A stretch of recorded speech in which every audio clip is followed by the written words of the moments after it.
Hello all together here in Edith Marian's house near the Goethe-Arnum and hopefully also on some other places.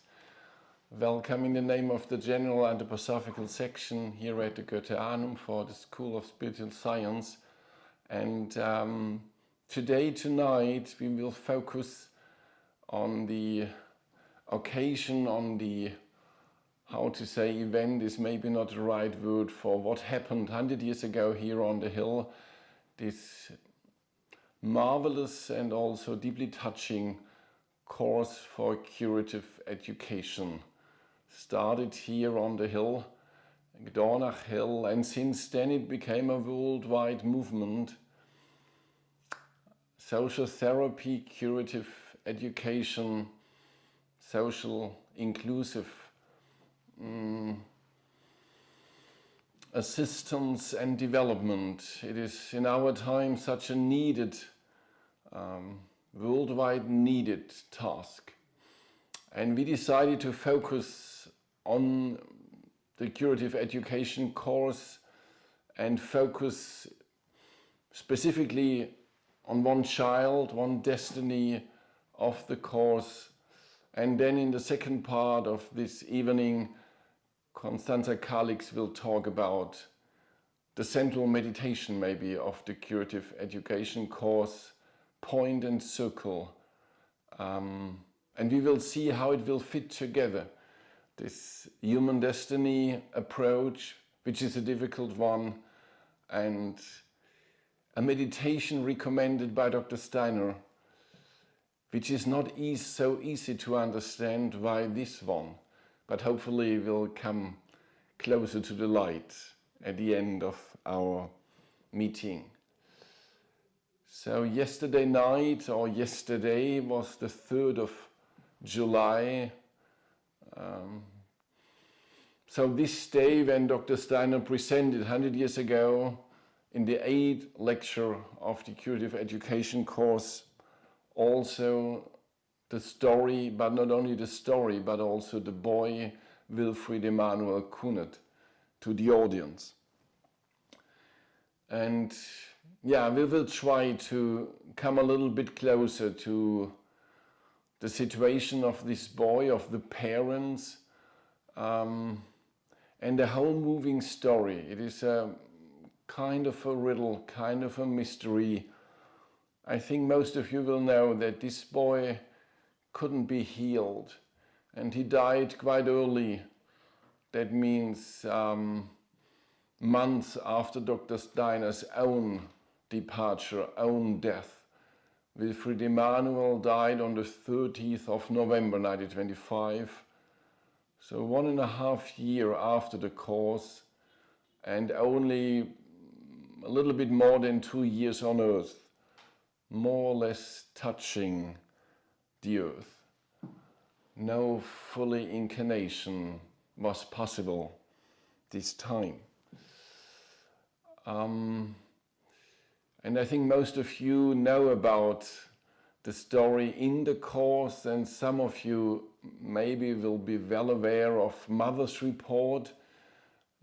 Theodora Krück von Potocin was the name of this famous anthroposophical writer, author, but not many of the readers knew that she is also the mother of this child out of the curative education course, because her report on the boy was published late after her death, and it was not in the bookshops. It was more or less confidentially given to those who feel close to the curative education in an anthroposophical understanding. And later on, Wilhelm Uhlenhoff opened other aspects of this history of Wilfried Emanuel.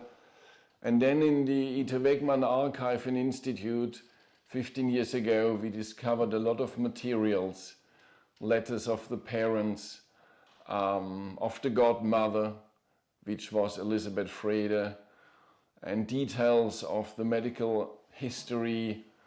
And we also published a little booklet about Wilfried Emanuel Kunert. So I will start very shortly with the mother, and you'll see also a first picture, the young Theodora von Potocyn. It is a photography of 1915 in the middle of the First World War. She grew up in Austria, born in Innsbruck, and visited boarding schools in Belgium and in England. And then in the middle of the First World War, she started to study economy, social economy in University Heidelberg in Germany. Maybe 2 years or 1.5 years, because after the war directly she worked as a social worker in Austria. We don't know the details, but maybe it was too obvious for her that it's not a time to study but to help, but I don't know. We also know that later on she continued her academic studies in Leipzig, where she became familiar with anthroposophy, first time in her life, and I don't know if it was because of Ernst Kunert or together with Ernst Kunert, another student of music science, and you see the second image, photography of him. They fell in love, and they were both students or scholars of anthroposophy as well. You see a very serious, a very sharp face. We don't know much, unfortunately, about the history of this man. I only could find out that he had 4 years in the First World War, as many young people at this time. Traumatic years in a traumatic war, and also became very, very ill with malaria, severe malaria. And in a way, maybe the experiences of war are inscribed in the face or even in the biography of Ernst Kunert. But they were quite happy to find each other, and they married quite soon in summer 1922. And at the end of the year 1922, they got aware that they were waiting for a child. So the main problem was the economical situation in Germany and of these two students at this time. They were absolutely poor in a poor country, in a poor and not only a poor country, but there was a general atmosphere of depression and political radicalization, and an enormous part of the population had no more jobs, and the inflation was growing from month to month, especially in the next year, 23. And they didn't know what to do in preparing the birth. So she had the idea that maybe she could gain a little kind of money in Switzerland, in the center of anthroposophy near the Goetheanum. She asked if she can work there as a chambermaid. And she got the allowance to come in, but she realized that it was too much for her, the physical work in this early pregnancy. We don't know much about the time. She spent there 3 months at the Goetheanum. She saw the ruins of the first Goetheanum every day. It was destroyed, as you know, in the turning point of the years, New Year's Eve, 22 till 23, as a symbol maybe of a Middle European situation, but also as a symbol of the actual state at this time of the anthroposophical society and movement, the reputation or the lacking reputation in the public, or better to say, being partly a victim of the radicalization of political aggressiveness and so on. Even if Switzerland was kind of a protected sphere, this kind of forces came over the border, as we know nowadays in detail about the destruction of the first Goetheanum. But she could find a little bit of work in the neighborhood of Elisabeth Frede.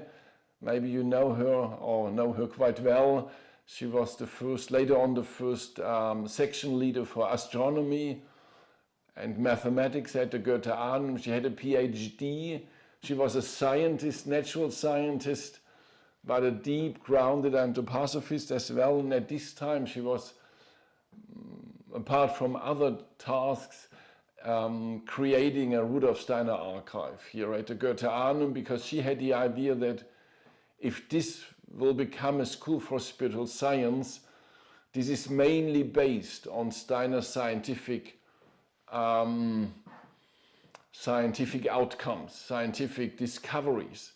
So for her, the lectures Steiner had given, the books he had published, are not only interesting, but also a highly esteemed spiritual academic challenge. And she created the first complete archive for Steiner's lectures and books. But they were not only all present there, but they were also accessible to the public and also to scholars who came to ask, who wanted to make a PhD or just personal studies. They could come and not only read, they could ask Elisabeth Frede for advice, because she has maybe the best capacities at this time in having an overview about what has Steiner brought. In all those lectures, in all those places, parallel to Marie Steiner, she followed Steiner's lectures since more than 2 decades. But she had it all in her mind, in her incredible brain and mind. So she was brilliant. And Theodora Kunert, which was her name after the marriage, Theodora Kunert could help Elisabeth Frede, and this was not physically so hard.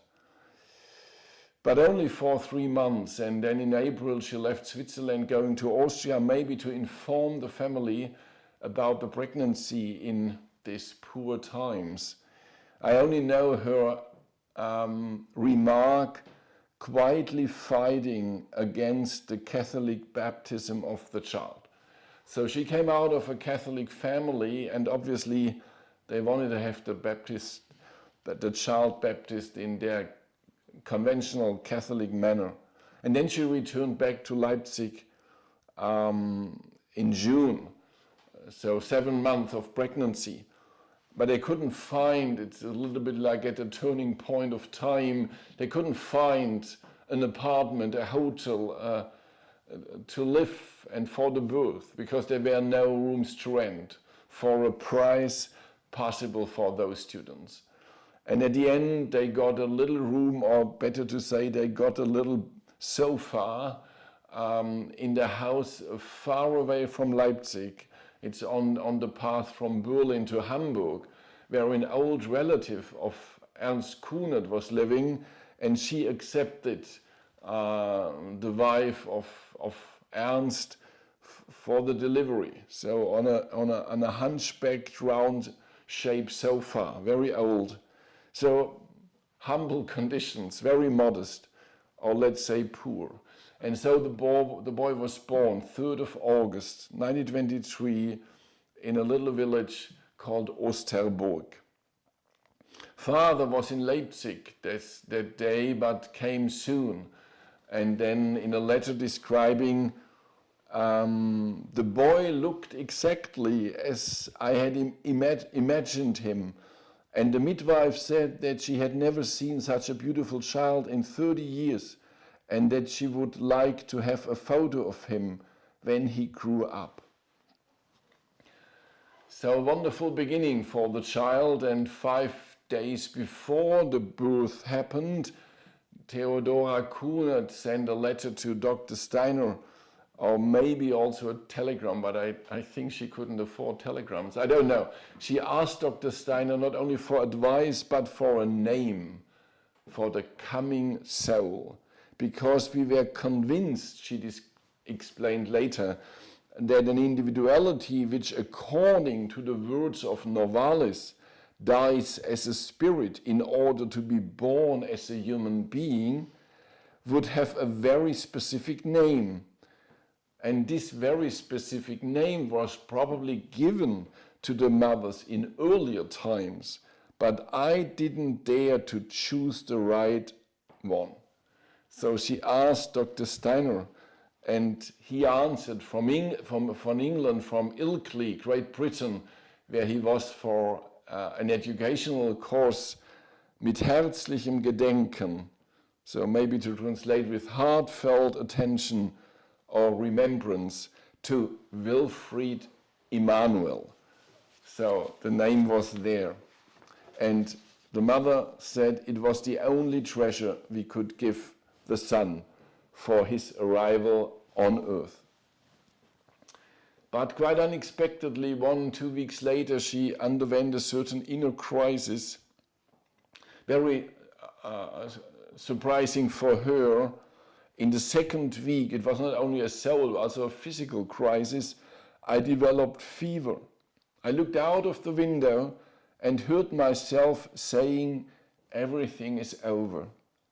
I thought I saw something dark and evil outside the windows over the whole wide summery land. So it was a wonderful warm summer, mid of August 23, and of course there was poverty and political instability, but this was not on the countryside visible out of the window, but she felt it inwardly. We know from medicine that sometimes there are postpartum depressions, but this was not a typical one. It came very suddenly and went away, but she had special inner sensations. But not only she, what happened are kind of epileptic seizures happened to the child. And they were worrying, of course, the parents, especially also Ernst Kunert. I mentioned epileptic, but this is wrong, because just seizures, and it is quite often with young children unsure where it's from. It could be a kind of an epileptic disease, but this is a question of diagnosing and prognosis. At this time, they asked a very famous anthroposophical doctor, Ludwig Noll, and he said, after a detailed description by the father, that they won't mean much for the child.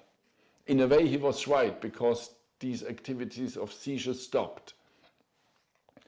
But what did not stop was kind of an inner insecurity of the mother and also of the father.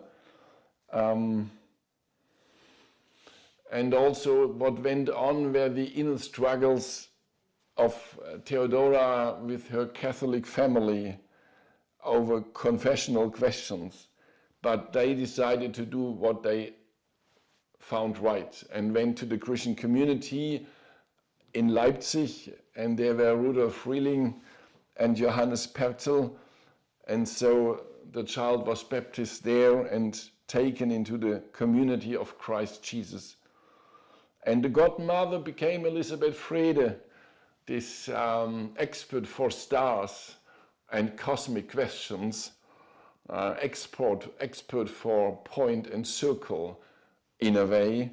And she sent to the baptism, to the event of the baptism, a long letter to her godchild. And I quote one sentence, and at the end of my presentation I quote more. The one sentence for now is, "It seems to me that I have known you for a long time."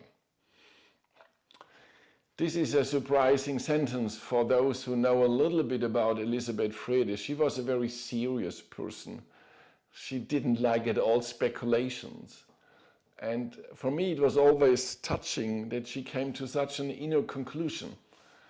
Haven't seen the child, but felt connected, and writing, having known each other or having known you for a long time.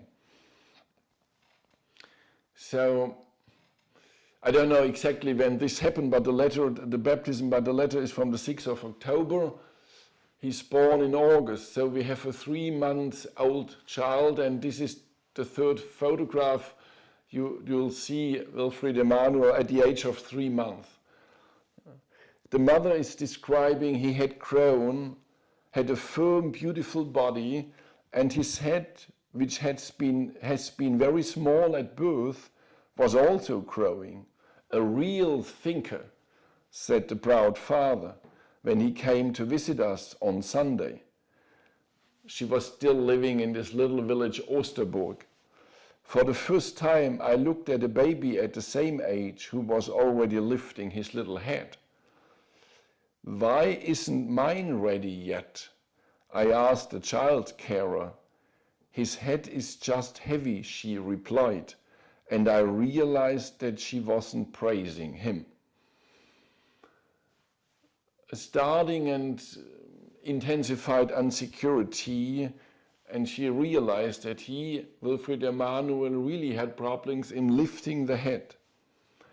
Then they had a chance to get a room in Leipzig in December 23, and she said in her memories, several people saw the boy, so when they were out, and all asked if we didn't go to the doctor because of the conspicuously large head.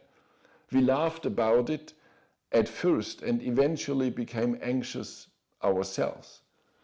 And shortly before Christmas and the Christmas conference here on the hill 1 year after the destruction, they went to the doctor, to a neurologist who was a member of the Anthroposophical Society in Leipzig for advice, and also consulted a conventional pediatrician, and this pediatrician diagnosed hydrocephalus and recommended urgent intervention.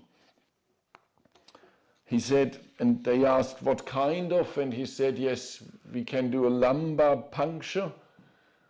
That means to help the liquid water to flow out, but of course it doesn't heal at all. You have to repeat it all the time.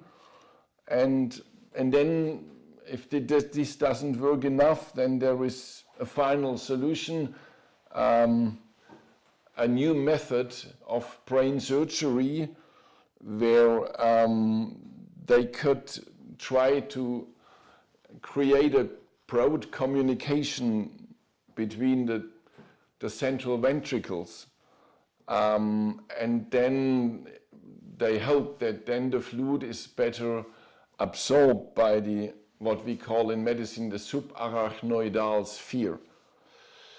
But I don't know if they maybe consulted textbooks at this time. There was a famous one, a textbook of surgery, which was just published in 23. And they said that this operation was only successfully in individual cases, and also these successes were at the end not pleasing.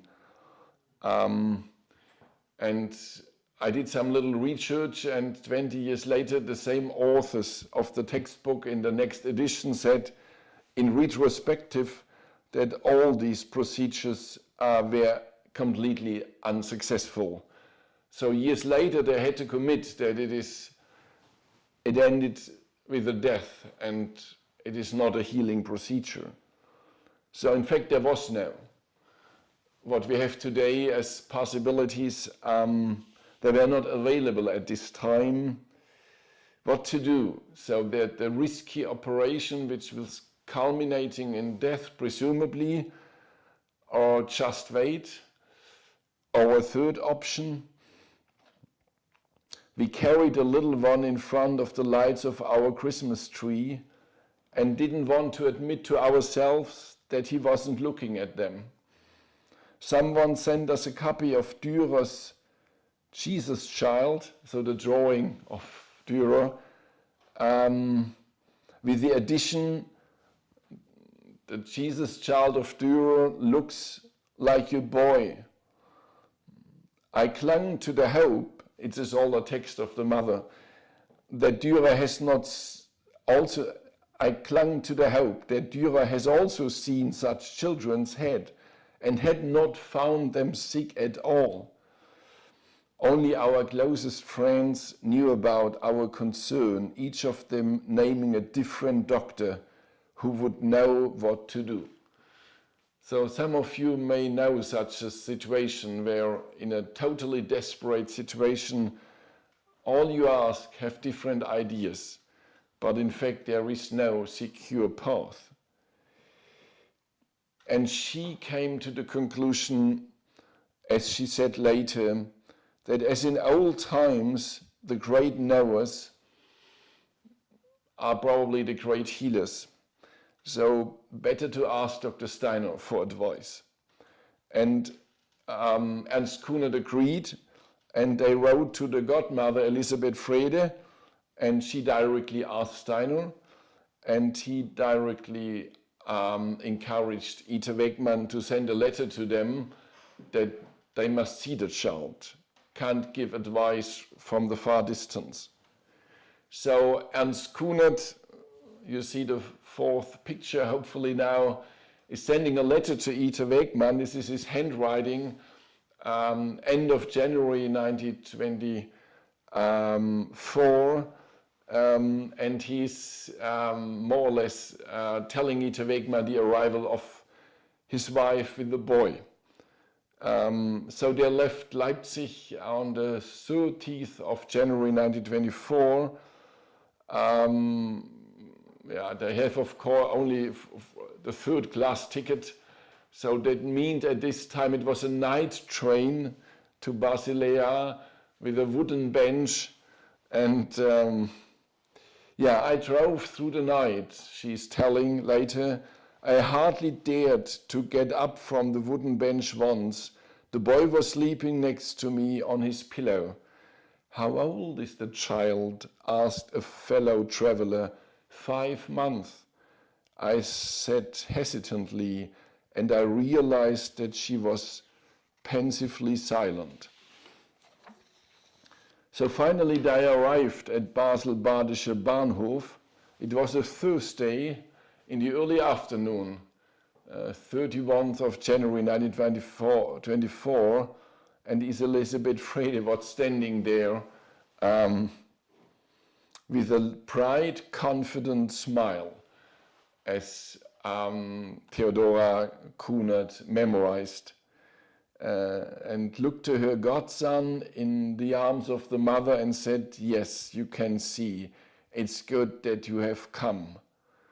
And finalized, she said, now I could breathe again in this nearness. And then she came with Elisabeth Frede to her house Frede, with a wonderful foundation stone verse by Steiner. It is a long kind of meditation. The last 3 lines were the blessing of the Spirit and God's grace in all those who live inside.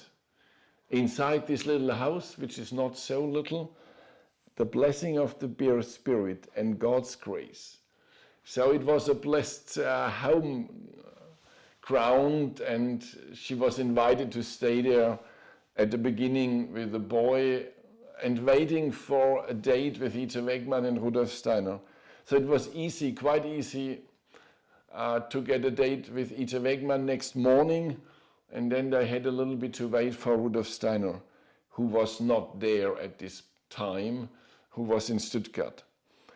So in the morning she probably walked down from Haus Frede, some of you will know the place, to the Ita Wegmann Clinic, the Clinical Therapeutical Institute, how it was called. A wonderful little walk. And she said her institute was by no means a hospital. It was a larger house, a villa, so to speak. And it stood in a densely overgrown garden with a large apple tree marking the entrance. How beautiful it must have been when it was in bloom. The house didn't smell of disinfectant. The consulting room was a familiar little study where I laid my son wrapped in a white on the sofa. I only knew Dr. Wegmann by sight from the 3 months she lived in Dornach the year before. And she didn't know me at all, but she greeted me like a friend with a unique mixture of protective motherliness and girlish freshness. She looked at my son as if he were her child. Every woman who has a problem child has more than 5 senses for such perceptions. I told her what needed to be told. Her gaze took on a soulful strength, and her slender fingers touched Wilfried's head very softly. I already felt him secure.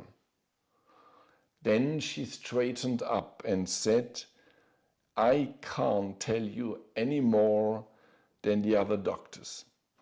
The treatment they have suggested to you would probably not help much.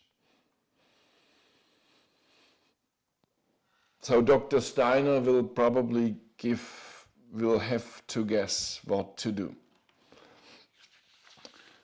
And on Monday, 3 days later, they got a date and Dr. Steiner came back and first of all, it was Hilmar Walter who, the assistant of Ita Wegmann, took the medical report, and you see in the next photograph this original medical report of Hilmar Walter in Hilmar Walter's handwriting, how it was common at this time and still is quite common on such a little card. So the important medical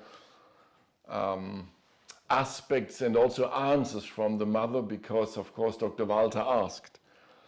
And later on Dr. Steiner came in this little room, it was Ita Wegmann's office, and then was reading the report of Hilmar Walter and posed some other questions. And then she said in her memory, Dr. Steiner stood up, sat down at the head of the sofa where Wilfried Emanuel was lying, felt the baby's fontanelles, tickled the little one's face, the sole of his foot and his calf. I was asked by Dr. Steiner whether he was very sensitive to light, hearing and touch, and I answered in an affirmative way. Did he sleep a lot and how? A lot and well, I said. And then it was emphasized, it's a case of illness that doesn't happen often, not often at all. And then Dr. Steiner asked what has been done so far and what the doctors offered to do, want to do.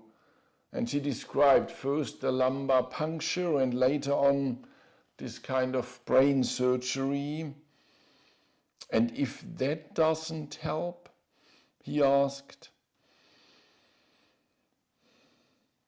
And then he asked if she would be prepared to go through with the treatment that would be offered her in the clinic here. I think he realized, she said later, that there was no question for me. And then in his black suit, he bent over the white bundle of a child, took the tiny hand in his and held the other on Wilfried Emanuel's heart. He raised his head pensively and his dark eyes gazed into immeasurable distances.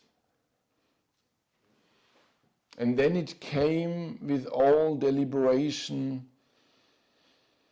I saw it and I felt it was in his gaze. Steiner said, I can clearly see what is wrong with him. She said, I felt it. It was in his gaze. It was in his voice. It was so tangible in the room that I thought I must be able to see it too through his strength. A wonderful calm smoothed over me. My son's fate was absorbed into a care that came from far away and reached far beyond the here and now. There was a mysterious thread between this great man, whose true nature I only could guess, and the little one, who was now called my son. In this soundless silence, it probably only lasted a few minutes, I felt as if I was witnessing something that I was not really worthy of, and my breath caught in my throat from the fear of disturbing the moment. And she started to cry. This is a report more than 40 years later, which is good to keep in mind. It is not next day. But she had quite a brilliant memory, and in detailed memory in her whole lifetime. And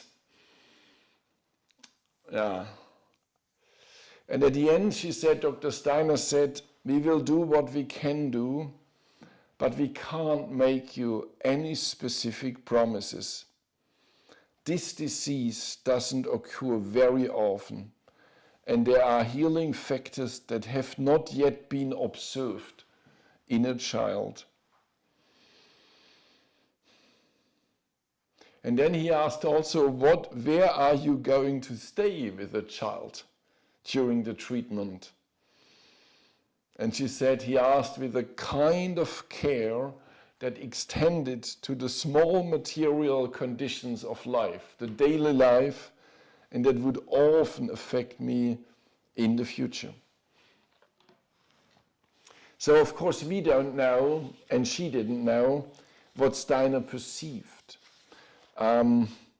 Months later, he described, and this was yesterday from the date of the century, it was in the 8th lecture of the Curative Education course, which happened at the 3rd of July, 1924.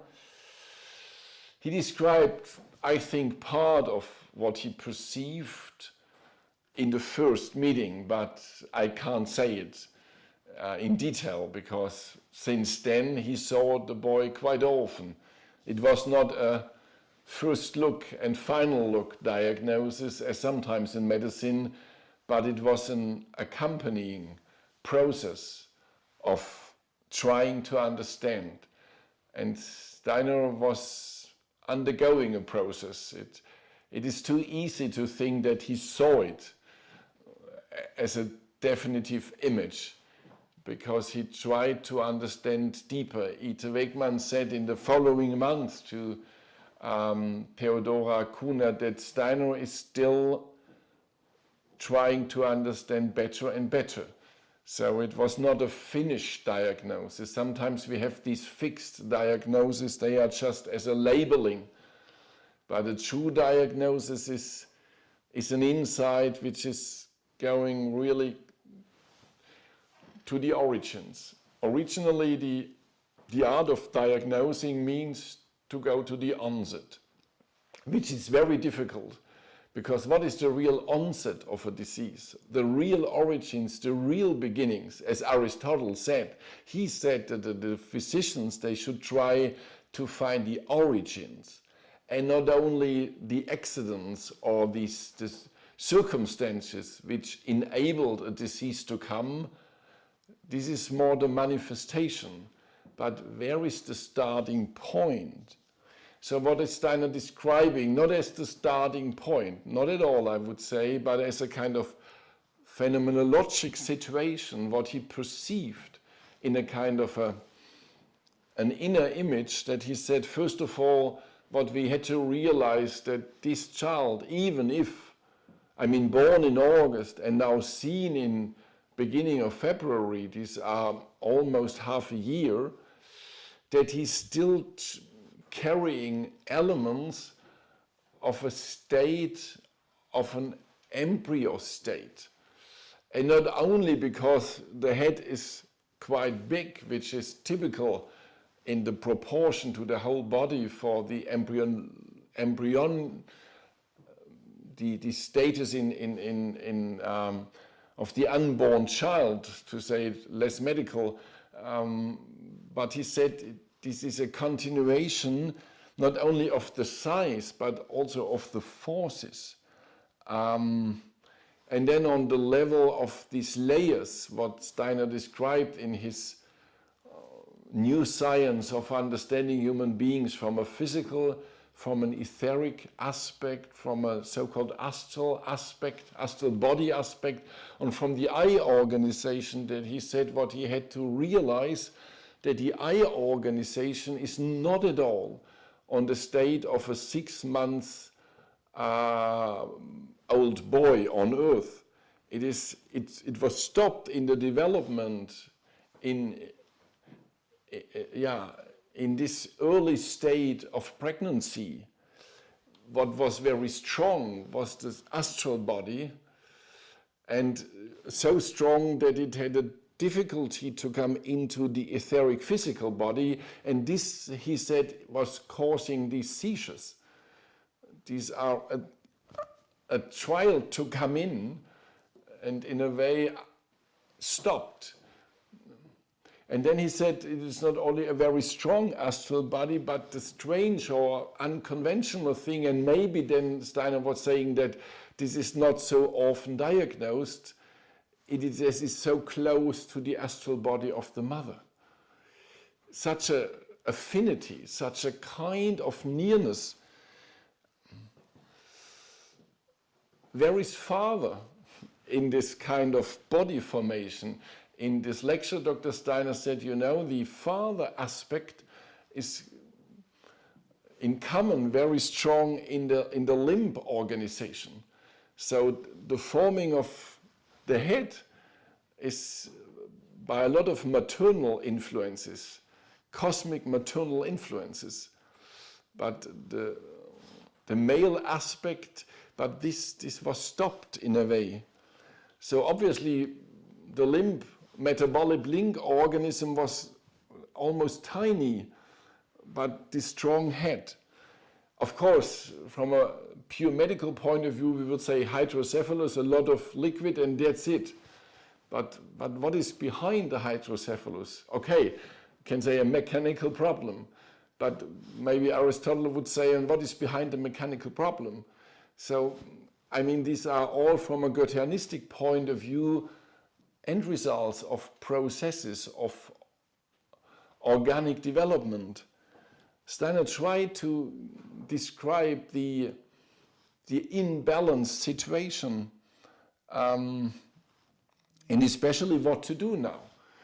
And I mean, to say it again, there was no school medicine option. And sometimes it's really good to say, because anthroposophical medicine is not avoiding school medicine options if they are available and if it's responsible to use them. So when the antibiotics were invented, Dr. Walter said to Dr. Wegmann, shall we use these new drugs? And Ito Wegmann said, yes, why not?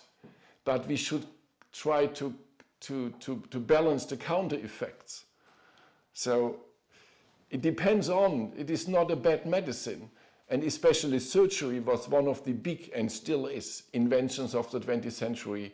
This very delicate surgery, which is maybe the best elaborated aspect of medicine now, in a way.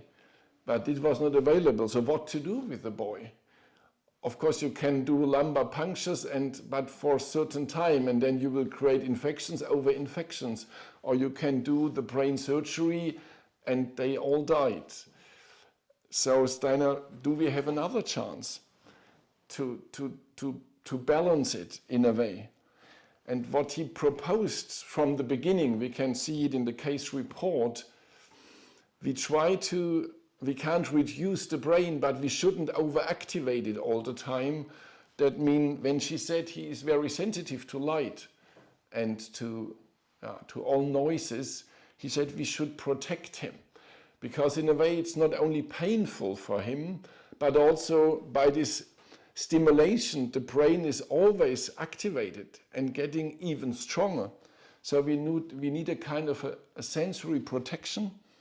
And there are also possibilities on the level of anthroposophical drugs. Let's say plumbum injections in a certain dilution is fostering not an upbuilding activity, but a limiting activity on the right part of the body. And on the other side, in the limb metabolic organization, we have to support growth. We have to support activation. So there we need a kind of stimulation of this will organization, the formative forces. So Steiner developed a very complex treatment of substances, of massage, bath, and I won't develop it now again because this is not our main topic, but just to say, and he said it's open, it's open, it's an open, I can't say that it will work, but we can try if you want, he said from the beginning.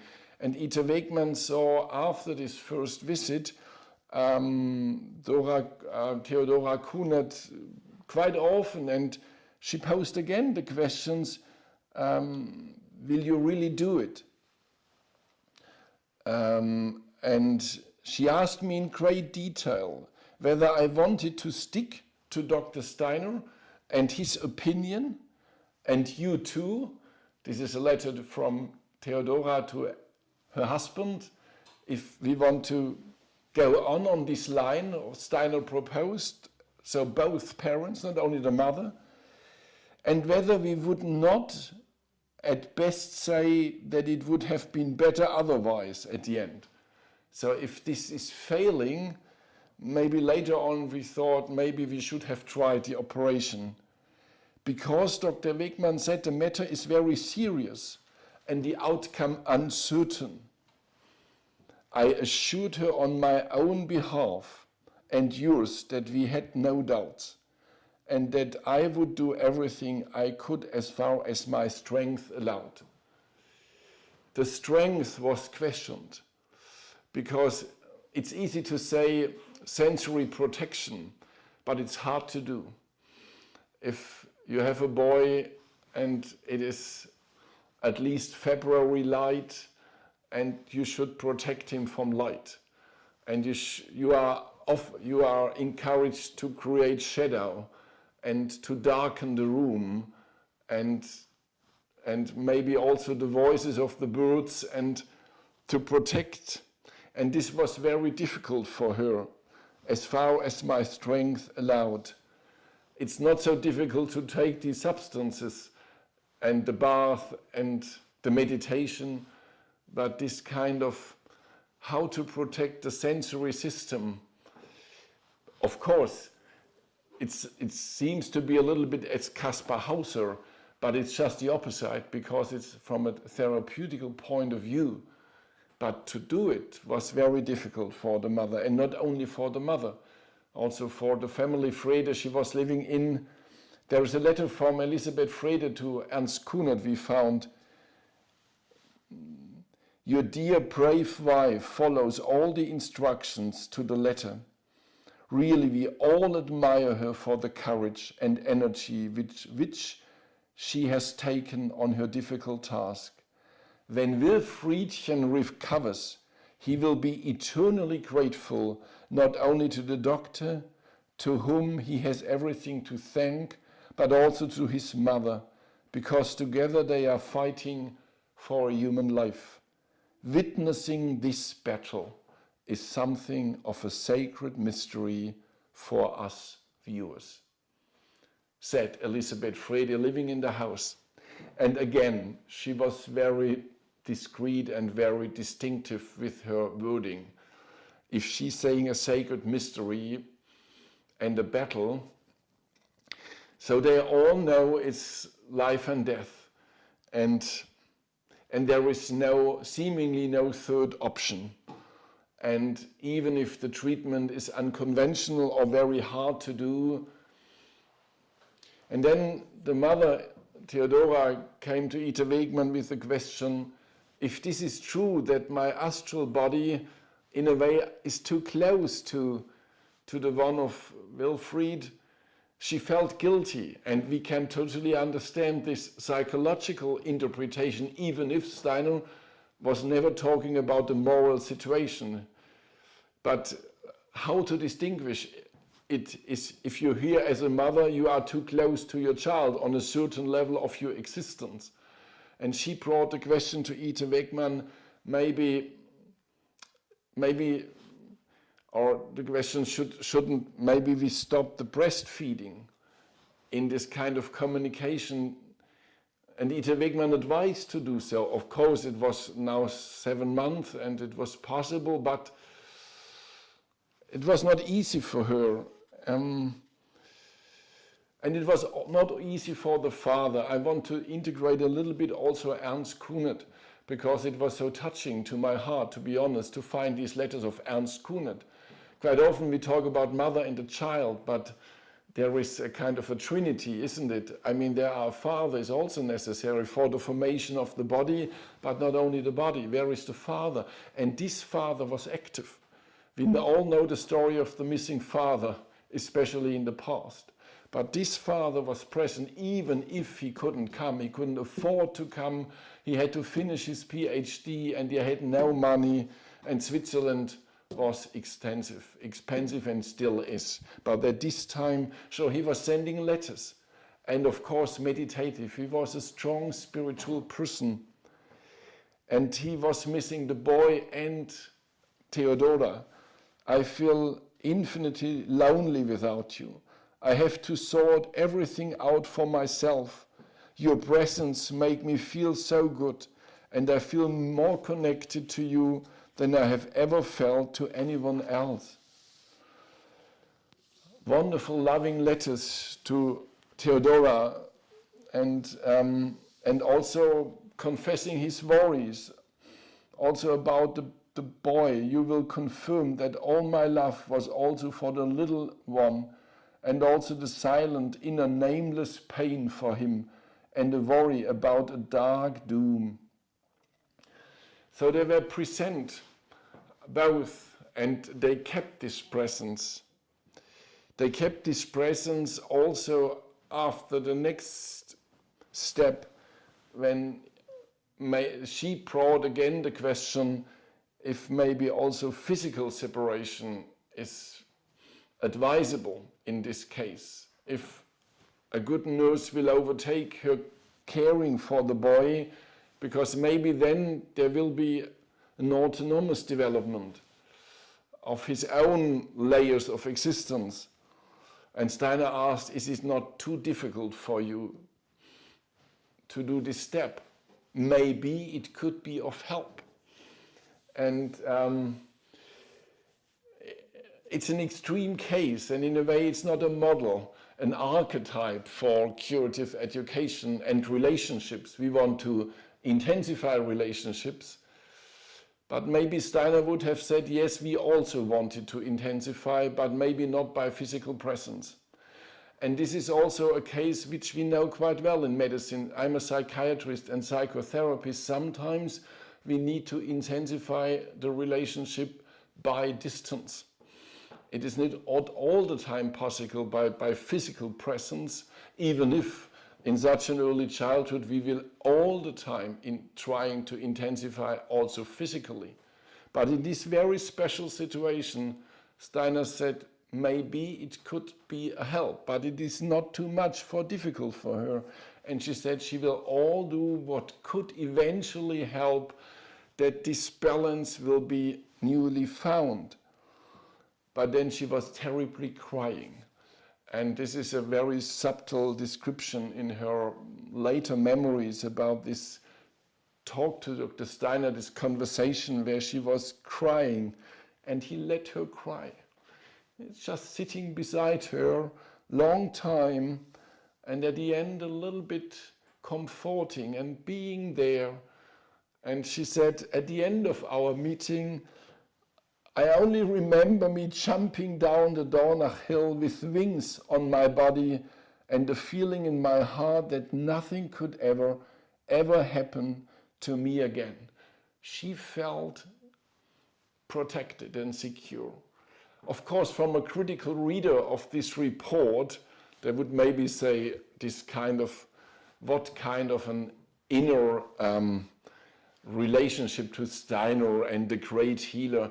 But she was a brilliant intellectual person, As far as I understood Dora Krug's life biography and psychology, she had no tendency to lose her own self-confidence or own standpoint. And Dr. Steiner, she had a lot of confidence, but she was controlled, as far as I can see, but she felt reassured and is writing in a letter to Ernst Kunert about all her sorrows, but at the end she said, maybe everything will be all right again. And then there are also moments when I see everything in the light of eternity through another force and place it in a higher hand. Then I fell asleep quietly and without a wish in the light of the star that illuminates and protects our future. So in a way they both tried not to forget the star of redemption, the star above them, and also the star of this soul of this Wilfried Emanuel.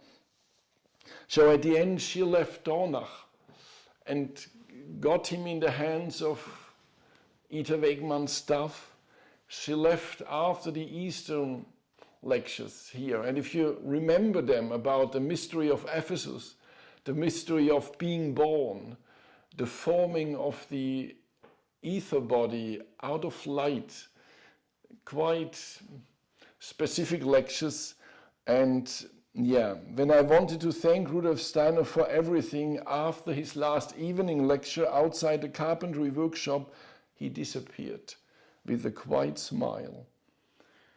She went back to her husband. He was living in Cologne then, and sending a letter to Ita Wegmann. My husband and I are fully aware that it is our son's great destiny in life to be able to be in Dornach in this way. The fact that you also made this possible for us by being extremely accommodating will bind me to you with everlasting gratitude. But Dr. Steiner didn't want to give Wilfried Emanuel just to a nurse. So he wanted to know them all. And there are some women, not all nurses by the way, who offered their help, but he said, no, it's not the right person. So at the end he found somebody. Margarete Seufert was her name. And I knew later on Herbert Seufert, her nephew. This was the father-in-law of Sergei Prokofiev, so the father of Astrid Prokofiev, and he told me the story of his aunt, Margarete Seufert, and he had a lot of notes of her, how she experienced this time. But the astonishing thing was that Ernst Kunert died.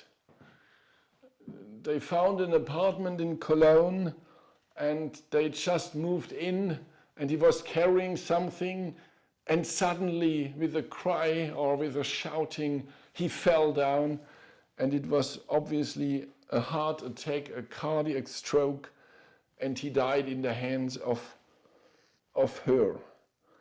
And this happened the day before Wilfried Emanuel was presented in the course. So on the way to the carpentry shop to talk about the child and to see the child, Dr. Steiner got a telegram. So when he then in the lecture came to Wilfried Emanuel, he mentioned that this happened. There are also wonderful letters, but it's too long now. In a way, we have the feeling from the letters that Ernst Kunert felt something will change in the near future for his life and biography. I don't think that he thought in the direction of death, but there are letters to Theodora quite remarkable, and also kind of promises. I will carry you and support you. You will not grow weary, for I am here to repay your love, to stand by your side strong and faithful. And I think she felt accompanied also after he died. Yes, the presentation in the course is quite well known. It's not so known that the boy was brought in a basket. into the lecture room or in the carpentry shop room by another boy. It was obviously the job of Richard Grob, another boy of the course, to bring in little Wilfried Emanuel, and then Steiner went into the basket and had the boy in his hands and went to the audience, because they're sitting in 2 rows, a little group, and he brought the boy to them. Yes, now take a look at the enormous enlargement of a child's head as hydrocephalus. And then he explained what I tried to sketch about the treatment and said it is extremely difficult. And he said also the fact that we have not been able to achieve a reduction in size is due to the fact that the things are extremely strong from inside. I still hope that we will be able to harmonize the head to a certain degree once a certain point has been passed. And at the end he said, it is the same with human puzzles. The things that appear in such abnormalities, as they are called, are deeply illuminating in the life, not only of man, but of the whole cosmos. So this head, the size, the forces, the shaping forces, they are point and circle, and there are mysteries. And Steiner is struggling. He still hopes, he said. And probably you know that he grew up in a village where there was a man with a huge head, hydrocephalus, but he could live. He was part of the village and helped on the station. And Steiner described quite often this example, saying this was integration, this was inclusiveness at this time. And then we know the story of Otto Specht, this boy of the family Specht, was given to Steiner for a curative education process. And he was so effective that the boy could go to school again and could do the Matura and studying medicine and becoming a doctor. And this third, but extreme situation was right at the end of Dr. Steiner's life, and he hoped that it will be possible. The blackboard drawing number 6 of the photograph has to do with this. And maybe number 7 now, there is this Dürer drawing. I mentioned before, they got it as a present to Christmas in Leipzig, and they brought it with them, Theodora, and it was all the time hanging over the little bed of the boy. And when she left, she kept, of course, the relationship to the boy, but also to those who took care for him. So we have some letters, and also she sent clothes and other things.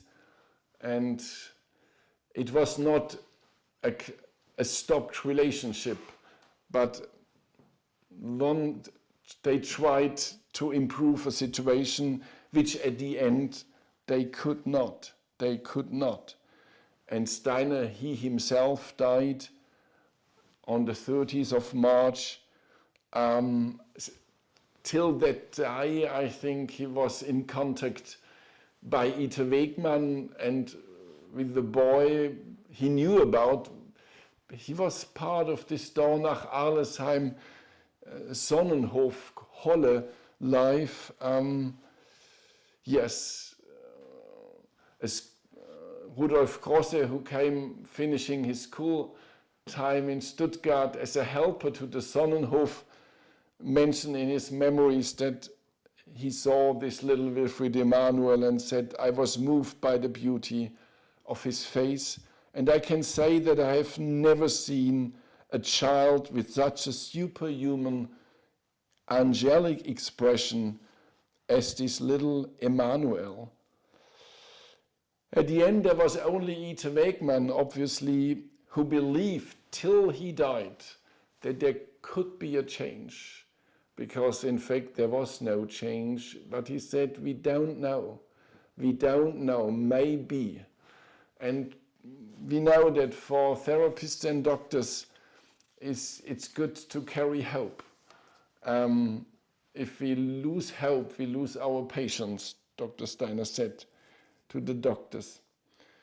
So exactly 8 months after Dr. Steiner passed away, Wilfried Emanuel found the same way.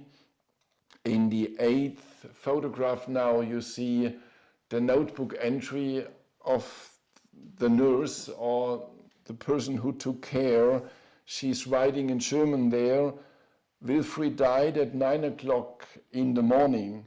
The children were praying the prayer of thanksgiving in the next room at that moment. It is this quite well-known children, but maybe not only children's praying, Erde, die uns dies gebracht, Sonne, die es reif gemacht, liebe Sonne, liebe Erde, eurer nie vergessen werde. Earth that brought us this, sun that makes it ripe, dear sun, dear earth, I will never forget you. But there are probably better translation. But at the end of the notebook entry, she's writing, I could be with Wilfried Emanuel all day until late at night. So he was really very wonderful, surrounded and treated as a holy person, even if they couldn't create him a new balance of forces. Ita Wegman gave the funeral address on the 2nd of December.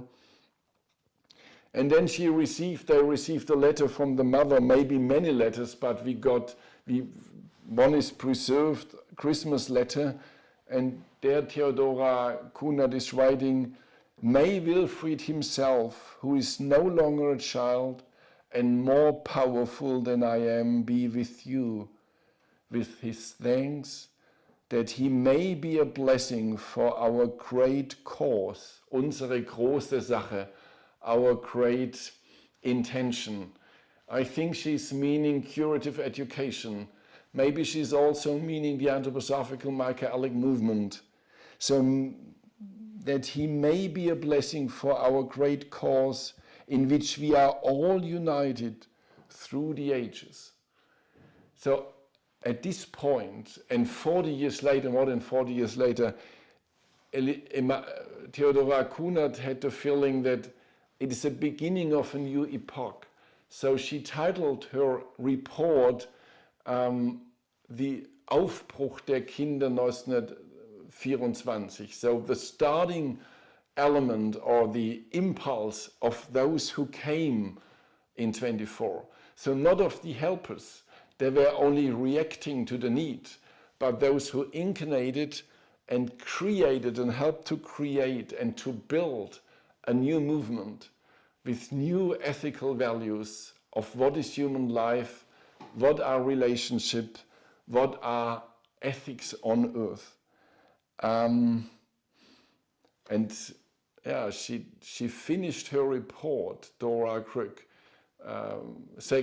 She married again later on, her name was Dora Krück von Potocin. She finished the report on the 5th of January 1968, and then was Epiphany, and then she died on the 7th of January 1968. So this was her last.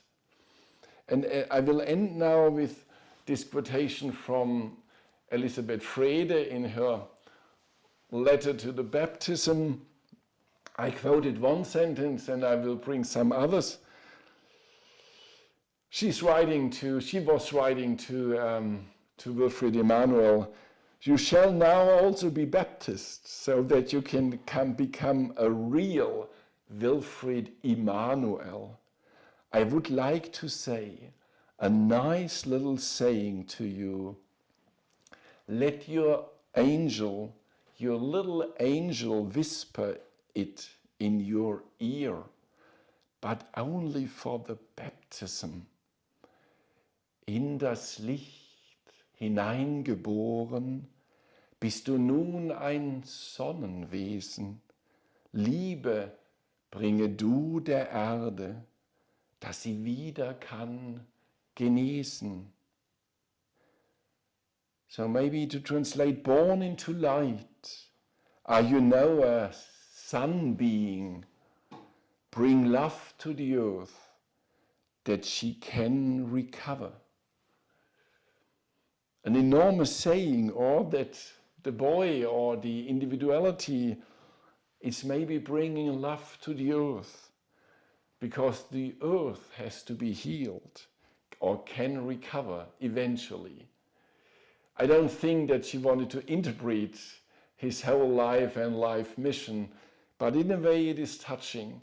An individuality which was only touching the earth, not fully incarnated. But I think for the parents, for the surrounding, for the therapists, it was a huge impact.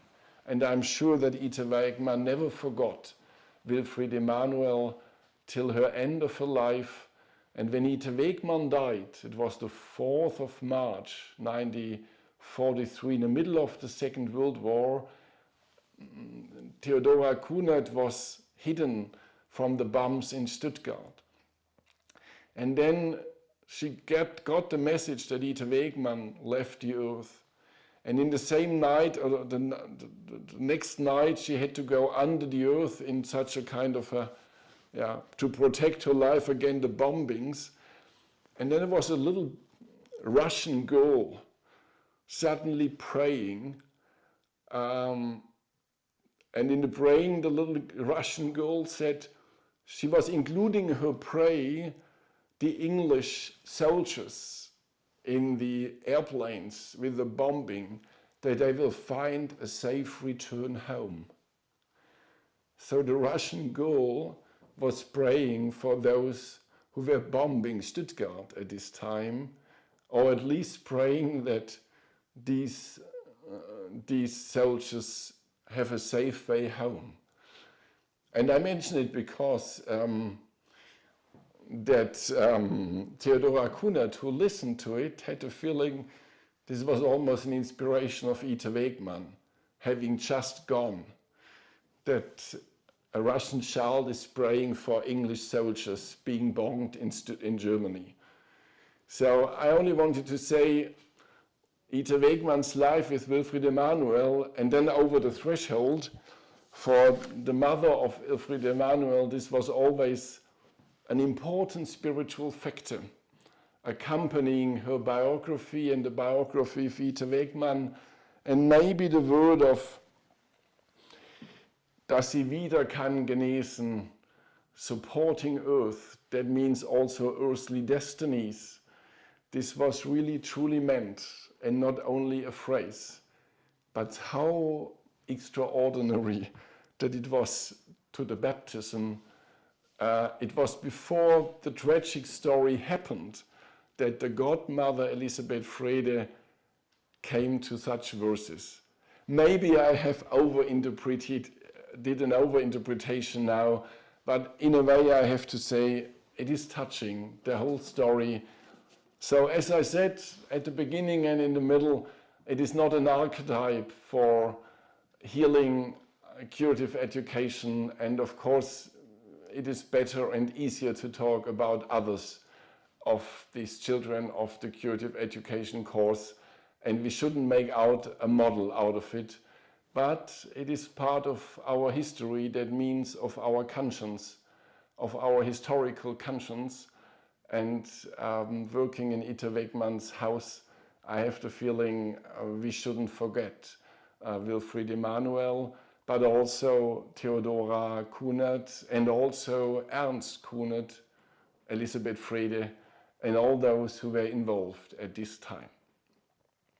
Thank you for the intensity of listening. It is a serious telling, a serious story, but maybe needed. I don't know. Thank you at all, and now we make a short break, and then Constanza Kalix will go on about the central meditation of the curative education course.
in this course where Rudolf Steiner brought this child and this destiny in the group of those who then would take over this unbelievable endeavor to be education, to enable education also for those who would have other kinds of difficulties, of hindrances in this world.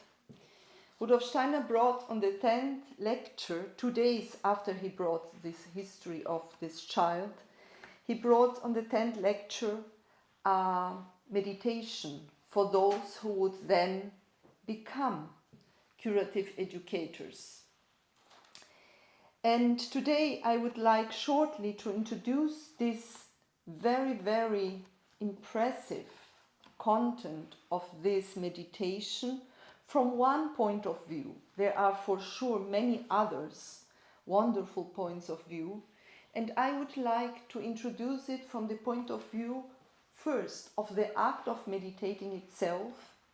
Then I would like to describe a little bit the history, the genealogy of this meditation, to then go into the lecture and the way Rudolf Steiner presented it to those who were there. So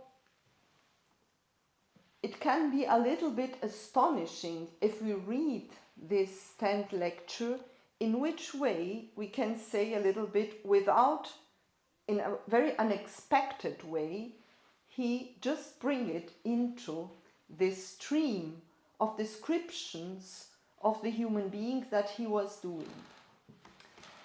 And years ago, many times, he would describe what means to meditate and what is the human transformation possible through meditation. And I would like to now quote some lines of the lecture he gave, of one lecture he gave in the so-called pedagogical course, pedagogical youth course, almost 2 years before. And in this course, speaking to these young persons in Stuttgart, he will describe what happens when we really dive into this meditative effort. And later, when I read some quotes from the lecture of the healing pedagogical course, maybe we will be able to hear again almost the same formulation or very similar formulation on what happened with the human being if the human being really decides to go into this exercise of meditation. And he describes this to these young persons. Most or many of them wanted to become, at that point, teachers. And he says, well, spiritual science must invite to such inner activity, that is, it must lead all observations to the point where one no longer has any points of reference in the external central view, and the inner play of forces can move freely. Assume then that you can have thoughts in the pure flow of thought. Then the moment begins for you when you have led thinking to a point where it no longer needs to be called thinking at all. For this thinking, rightly called pure thinking, has become pure will. It is will through and through. If you have come so far in the soul that you have liberated thinking from external perception, then it has at the same time become pure will. And this pure course of thought is then a course of will. With this, however, thinking and even the effort that follows its exercise begins to be not only an exercise of thought, but an exercise of will, and one that reaches to the center of the human being. An exercise of will that reaches at the center of the human being. But now you feel inwardly that you are no longer thinking so high up, but that you are beginning to think with your chest. You are actually interviewing your thinking with a breathing process. As thinking becomes more and more an activity of the will, you realize that it first emerged from the human chest and then from the whole human body. A new inner human being is born in you who can bring forth the development of the will from the spirit. And then, when he presents the meditation in the 10th lecture of the course that we are speaking about, he will say, yes, this will change the relation to the will that enables us to be active in the world. And now, and many of you probably may know this unbelievable, beautiful picture that Rudolf Steiner presents when he says, introducing the meditation, you can meditate that you will in the evening say, in me is God. And in the morning, when you wake up, you will say, I am in God. And then he draws also. He makes a drawing, a circle and a point, blue and yellow, and then yellow and blue. And he will describe that. I will come back to that. He just brings this content for meditation. And this content is connected to a very, very old meditation in the Western tradition. And I will now say some of these moments in which this meditation appears very clearly through different persons in the history of Western meditative endeavor. And most of that what I will bring, or some of that what I will bring, is from a very, very beautiful book written by Dietrich Manke, a German philosopher and historian of mathematics. He wrote this book in the beginning of the in the first years of the 20th century, and his book's name is Unendliche Sphäre und Allmittelpunkt, Endless Sphere and Constant Present Central Point. And he discovered that this meditation is rooted, and I will say the way in which this meditation was traditionally said, is rooted in very ancient times. And the first moment in which we can see it appearing in history is with Hermes Trismegisto. So it's really, really very old. And again it will appear, and for long centuries it will appear in Europe in the Latin language. And the way it was expressed was the following: Deus est sphera infinita, cuius centrum est ubique, circumferentia nusquam. And that means God is an infinite sphere, which centrum is all places, is all around, and which circumference is nowhere. God is an infinite sphere with the centrum all around and with the circumference.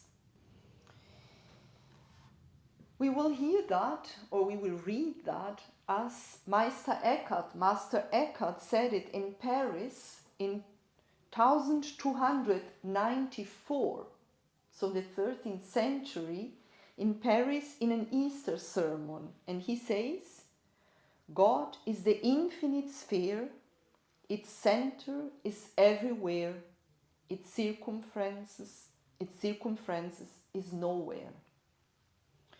So we can see this thought to be meditated, but first to be thought. God is an infinite sphere. God as an infinite sphere. And if we just start imagining that, what is that? An infinite sphere, a sphere that is infinite wide. And then we immediately can feel, or we can at least sense, that the center is everywhere. Because the center could be here where I am, the center could be where you are. The center is everywhere because this sphere is infinite. And the surrounding and the circumference, the limits, are nowhere. And so we can feel the depth of that imagination if we imagine that God as an infinite sphere with a center everywhere, with a circumference nowhere. And this was experienced repeatedly as a meditation, as an inner image, as an inner possibility to connect with that what was felt as God. And the next moment in which we see that appearing in the Western culture is through a person named Nicholas of Cues, who lived in the 15th century and who is a very important person in this transition from an old relation to spirituality to that what would then start, and that is modernity with natural science, with the possibility to see the world not anymore in the expectation first to see the image of a transcendental God, but to see the world with the eyes of human wisdom, with the eyes of human observation, of human knowledge. And Nicholas of Cues is in this transition, and in this transition what he tries is to understand and to search for ways to meet that what, as he writes in his most well-known book, the Docta Ignorantia, the learned ignorance, he writes, are we able to meet the maximum, the all-embracing, or that what the people name God, are we able to meet that without forgetting our capacity of knowing? That means not only with our faith, not only in the expectation of revelation, in the preparation for revelation, but out of knowledge, out of that what is possible to be known in the world. And his whole work will be an attempt to bring examples in which the human being, using his capacity of thinking, would be able to experience that what he says is the most important quality of God. And the most important quality of God is, in his words, the coincidence of the opposites, the coincidentia oppositorum. He says, whatever we know in the world, it is in such a way that it can be something or not be that. So this is a desk or it is not a desk. This is a hand or it is not a hand. There is no possibility in between for something that we know in the world to be and at the same time to not be that. But for God, he says, because he is the maximum, the all-embracing, for God, that is not true anymore. In God, he says, the opposites coincide, come together, because God is everywhere, embraces all, so he would be the biggest, but at the same time the smallest. He would be the brightest, but at the same time the darkest. So in God, the opposites will coincide. And this is because this absolute infiniteness of the reality of God. And so he brings many, many different examples, symbolic examples for the human being to think through, in which through thinking we can go very close and even touch this coincidence of the opposites. That is not now the topic of these thoughts, and so I will just leave it like that.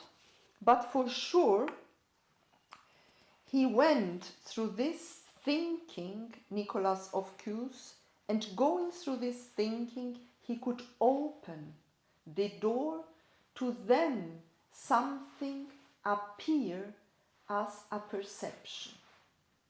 And what he writes in his book is that if the universe is infinite because God is infinite, then the earth would be one center of this infinite universe, but also the sun. And every star, he says, every star is one center of an infinite universe, and every human being is his center of this infinite reality of the universe. And so through thinking, through a symbolic thinking, he makes it possible for the understanding, for the knowledge, we can say, to be prepared to then, almost 100 years later, the discoveries that through Galileo Galilei, through Giordano Bruno, especially through Nicolaus Copernicus, could be done through then the telescope. What they could see through the telescope was already been thought and imagined, and we can say anticipated by an inner disposition through these thoughts that Nicolaus of Cues developed. And so I want to read one quote of his book, The Docta Ignorantia, The Learned Ignorance, the second part.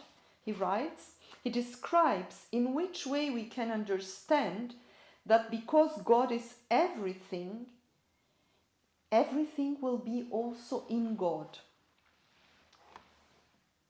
In this way, it is possible to gain insight into how God, who is the simplest unity, since he exists in the one all, is, as it were, consequently in all things, through the mediation of the all. And the multiplicity of things are in God, through the mediation of the one all. So, the multiplicity of things are all in God, and God is in all things. Yeah, and we can say that he opens the possibility through this thinking, through that what would be then a cosmology born out of this possibility, to anticipate something that then would become an expression of the experienced reality. And one of those who really took him very serious, many of them, of those important astronomers at that point, but one of those was Giordano Bruno. And it's very remarkable, Giordano Bruno, who lived from 1548 and died in February 600. Giordano Bruno was also, for Rudolf Steiner, as many of you may know, a very, very important person. And the book from which I will quote two little passages now, this book was very well known by Rudolf Steiner, very, very early probably in his time in Vienna. He had this book in German, the German translation, The Cause, the Principle and the Unity, written in 1584.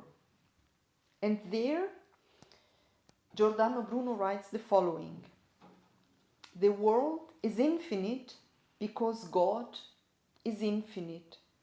How can we believe that God, who is infinite, could have limited himself by creating a closed and limited world? So we see, out of the thinking that God is infinite, the certainty that then the creation couldn't be limited. And he also writes, we need not seek divinity outside ourselves, for it is on our side, or rather in our inner depths, more intimately within us than we are within ourselves. So we need not seek divinity outside ourselves, for it is on our side, or rather in our inner depths, and more intimately within us than we are within ourselves. And then Giordano Bruno will transfer, as we could now maybe sense in these two little quotes, he will transfer these divine predicates to the universe. That what was true for God, God is the unendless sphere, which has a center everywhere and which has a circumference nowhere, that will be then the predicates, the qualities, the expression of the universe. And from then on we have this image, the universe is an endless sphere with a center everywhere and with the circumference nowhere.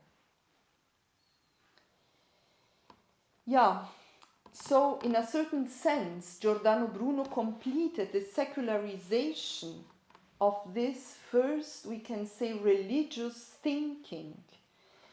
And he brings this in such a way that this will be the fundament, the ground for that what will become then the modern natural science.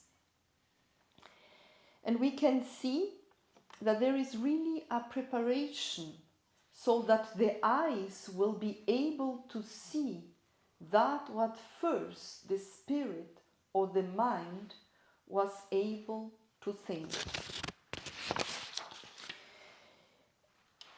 And others will also take this image later, as Jakob Böhme, as Pascal, and also as Leibniz. And Leibniz will say in the 17th century, in the 18th century, God is central everywhere. God is central everywhere. In a very, sharp way.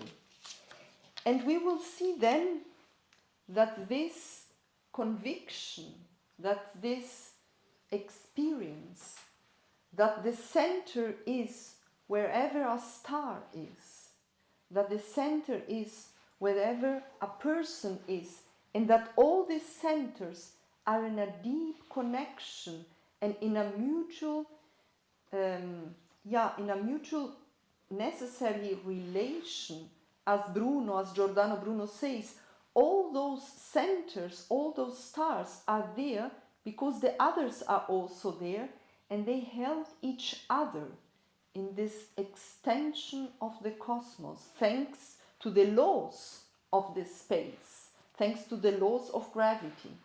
And this is an unbelievable picture, also in a certain sense anticipating that what will become in the 20th century, this very deep experience that the mutuality, the relation, is what enables also the human being to stay and become human.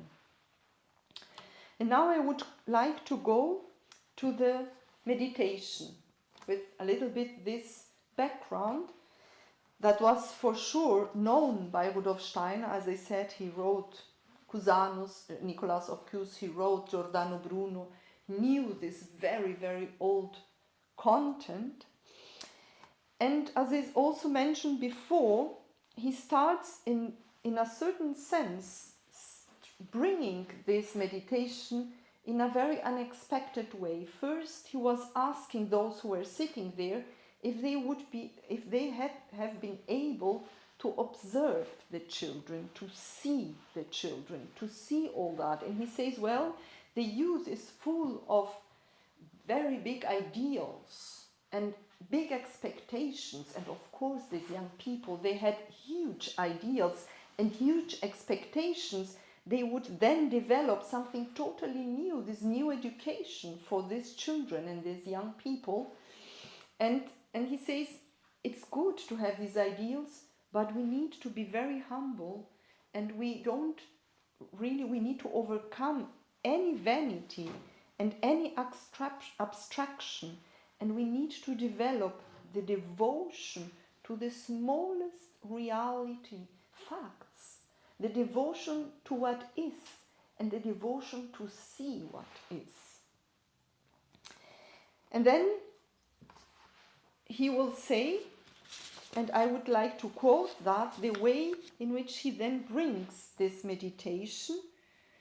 In general, people cannot achieve anything in the field of education because they have never seriously awakened a truth within themselves. So it is about awakening a truth within ourselves. And this consists in the fact that in the evening you live into the consciousness, in me is God. In me is God, or the Spirit of God, or whatever. But not just theoretically imagining it. Most people's meditations consist of theoretically imagining something, and then in the morning in such a way that it radiates into the whole day, I am in God. Just think, when you realize these two ideas, which become quite sensations for you, even impulses of the will, then you are actually doing right.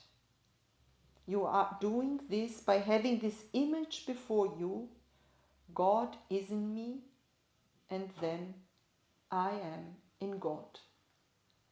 And then he draws it, and maybe we can see the drawing now with these two circles, this image with the blue circle and the yellow point, and the yellow circle and the blue point. And then he continues saying, but the meditation that works in such things must not have the mood, my dear friends, I want to lie down in a warm nest inside, I want it to get warmer and warmer, but it must have the mood that one immerses oneself in reality. That one immerses himself in reality, that one grasps reality. Devotion to the small, yes, to the smallest things. Interest in this smallness must not be exercised, my dear friends. It must be so that the earlobe, the cut fingernail, a piece of the human hair interests you just as much as Saturn, the sun, or the moon. So this interest, he introduced this unbelievable image, in me is God, I am in God, and that for what? To awake in our will the possibility to approach our interest to the smallest things in reality. And then he says, therefore, my dear friends, it is necessary, if you really want to become educators, that you develop this devotion in the smallest thing, in the most humble way, and then, on this basis, also awakens this devotion to the small things in the rest of every experience. And then he goes on and he says, have you seen? Very concretely he asks, what have you done with that what the mother of the girl yesterday have told you? And then in the book you can read it, it's written silence. And then he asks again these young persons there, what have you done with the answers that the mother of the child gave you yesterday about the questions we asked her? And again silence. And then he says, this is not enough. It's not enough to have big ideals. We need to develop this interest. And he says, and with that we will be fulfilled of enthusiasm. That is, I read it, that is precisely it. The enthusiasm in experiencing the truth. That is what must be there. That is what has pained me so terribly for so many years also, that people stand so firmly on their feet, but they are not interested in the things. And then he asked them, why don't you become a dancer in the sense that Zarathustra meant? Live with the innermost joy of truth. To live with the innermost joy of truth. There is nothing more delightful than experiencing the truth. And this is something that is much more important and essential than what goes around with long faces. This inner experience of the truth is what must long precede all other persuasions of a mission. So he brings this meditation as a possibility of experiencing truth and as an exercise to be done every day to develop interest in the most little details of reality, and out of that he expects the joy for that, a joy for this truth.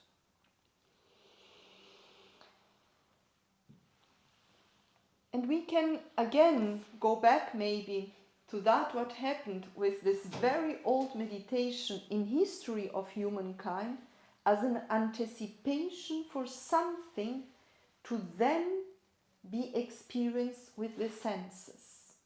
And we see here a very close relation. Rudolf Steiner brings that as a tool to awake the possibility to see the child, to see the reality, also the physical reality, the forms, the shapes, all what is around us. And in this meditation, in a certain sense, we anticipate the possibility to experience the wholeness of reality. He says, settle into the consciousness in the evening, in me is God, in me is the Spirit of God or whatever, and in the morning I am in God. And now I would like to go into the direction of finishing this short presentation with another image that is very close to this one that Rudolf Steiner brings in the meditation, and also very close, or I would say very rooted in the same experience that is possible through the meditation. God is the endless sphere, with a center everywhere and with a circumference nowhere. And this was developed, was expressed by a person who lived in the same century as Giordano Bruno. And this person is Isaac Luria. He was a Jewish person, a wise Jewish man who developed, or who gave the ground for the development of many of these wisdoms coming from the Jewish Kabbalah. He was born 1534 in Jerusalem, and he died in August 1572 in Safed in Galilee. And he developed this wisdom that then one of his students, one of his scholars, Chaim Vital, would then write down. And what we know is from the writings of Chaim Vital. And Isaac Luria describes the act of creation of this all-embracing God. And this act of creation is an act of stepping back, is an act of enabling the otherness to appear out of a willing stepping back. And I would like to read it. It is in a certain sense deeply connected to this endless sphere that in a certain sense we experience always from us on to all around. It is deeply connected, but in a certain sense it isn't different or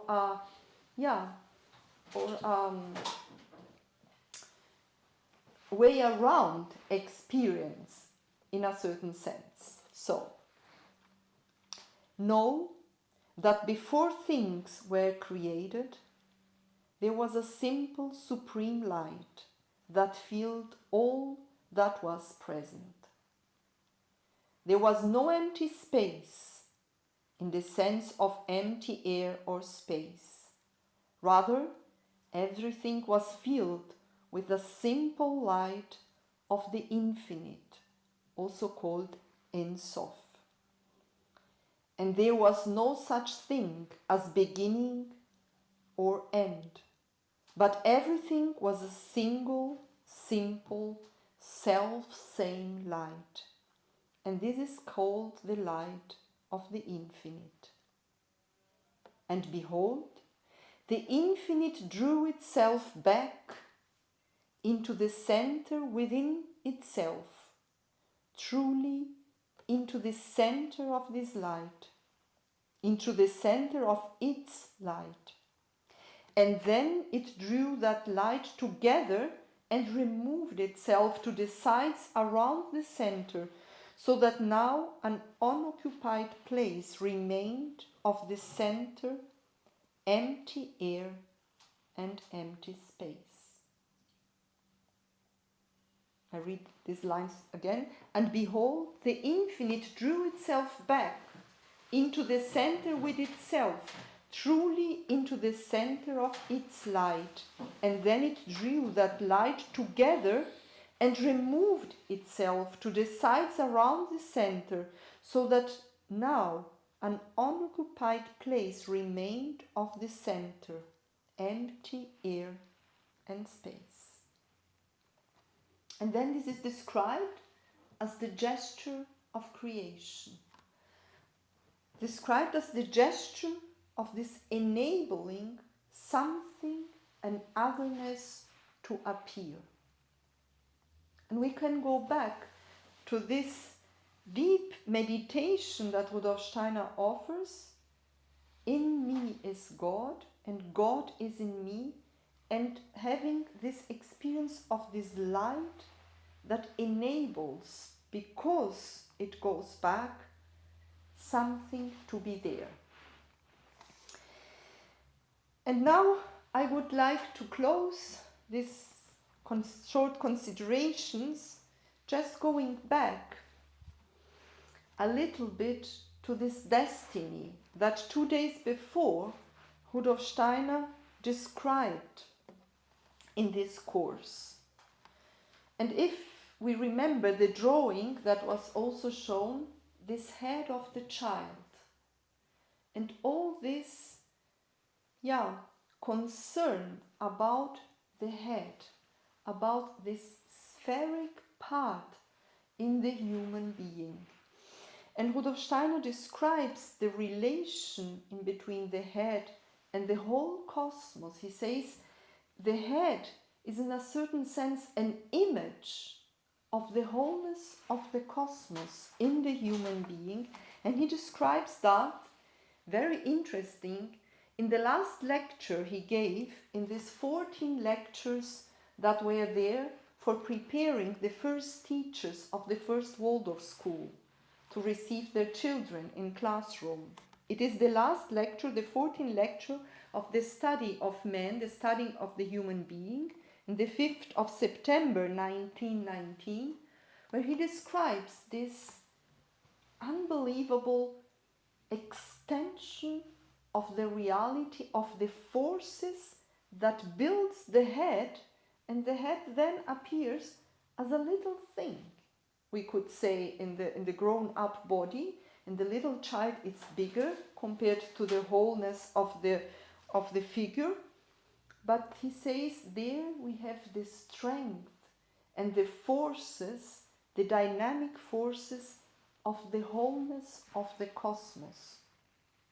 And so we can maybe sense a little bit in which relation also we can see this shape of the human body, of the human physical body, together with this unbelievable wide horizon of the wholeness of the cosmos, in the sense of that what then 2 days later he will bring as a meditation content for those who are preparing themselves to learn every day again to see what is there in the child, in the human being. Yeah, thank you very much for your attentiveness. We are very grateful as General Anthroposophical Section that we could bring that elements of this course that happened 100 years ago, and as Peter Selg already said in the first lecture, out of that impulse, so many destinies could have another way maybe, as it would be if this course have never been given. And in this sense, thank you very much to be here with us, and have a good evening.